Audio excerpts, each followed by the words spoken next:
तो subject verb agreement को ही हम सिंटैक्स के नाम से भी जानते हैं। किस नाम से जानते हैं? सिंटैक्स नाम से। सिंटैक्स से भी अगर इस्तेमाल करा जा रहा है तो ये सब्जेक्ट वर्ब एग्रीमेंट ही है।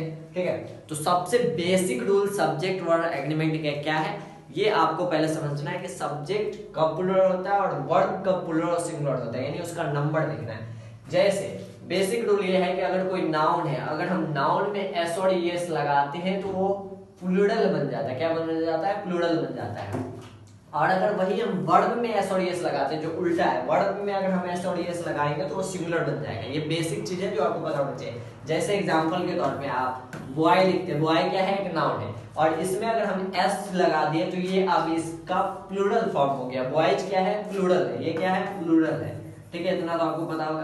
तो नाउन में अगर हम एस या एस जोड़ते हैं तो वो प्लुरल बन जाता है। लेकिन यही अगर हम वर्ब लिखे, कोई सा भी वर्ब लिखते हैं, जैसे रीड, रीड एक वर्ब है, पढ़ना, एक्शन वर्ड, रीड क्या है? वर्ब है। अगर इसमें हम एस लगा देते हैं रीड्स तो ये सिंगुलर हो जाता है। ये क्या हो जाता है? सिंगुलर हो जाता है। रीड जो लिखा हुआ था वो ऑलरेडी प्लुरल फॉर्म में था।